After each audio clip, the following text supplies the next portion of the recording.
A day in my life sa usa ka babae nga sige duty pero walay kwarta.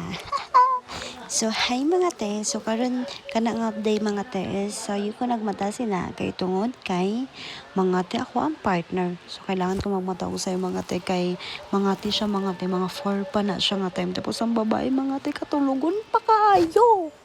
Katulugon pa kay siya mga te tapos nagdala-dala pag ina siya og si mga te hambal ko nga sino pipiliin mo. Ako, ay hindi, walang ganyan, walang pagpipil, ay hindi. Try lang. So, bitaw mga te is, nagsabay na lang po ko sa iyaan na mga te kay, tapulan mo gud kong magbaktas pa ingon ilha ate mga te. Tapulan kong magbaktas pa ingon sa, ano gud sa mga tricycle good, kapoy ba kay layo pa diri agikan sa amuhan to dito sa barrio, layo pa kaayo. So, kailangan ko pa baktas tapos okay lang tanay kung ang dalan straight lang kay okay lang sa kung bahalang magbaktas ko problema mga te ang dalan na mo kay pa sa kaunon pa may hangak pa nga part tapos sa lawas ko hindi ko na kaya so bitaw mga te nabot na ko ilaha mama na mga te tapos ana ko nga ma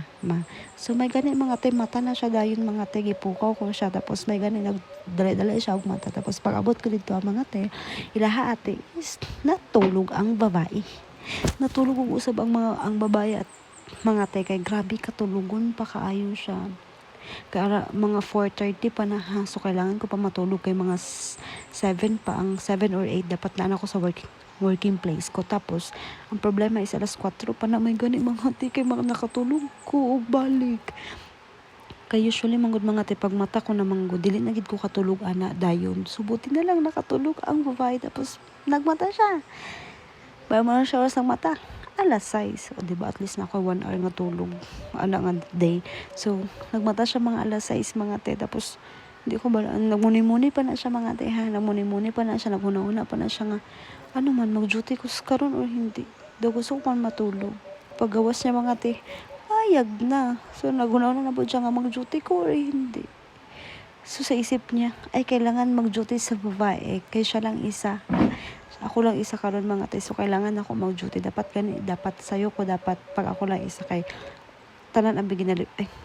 magalimpyo ko ay hindi galimpyo malamang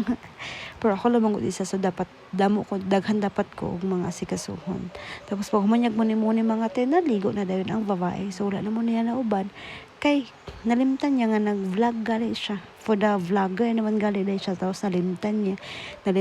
nakalimot pud siya uban sa inyo nga nag-ilis siya tapos nagbaktas pa siya paingon sa tricyclean nalimtan niya so naka-video siya ali na nagsakay nag-tricycle ang babae so mga 30 minutes ang biyahe di ko sure di ko lang ma-exact pero mga 30 minutes at ang biyahe paingon sa working place ko actually layo gid siya ay hindi siya totally layo kaya nasanay na ko pero pag sa iban nga wala na sanay is layo gyud pero for me ha hindi siya layo basta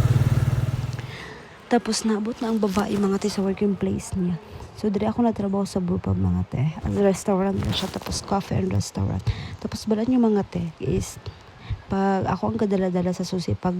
day off sa isaw kauban so pag ang nasa kitchen is mga alas 8 or mga 7 pa lang na sila dito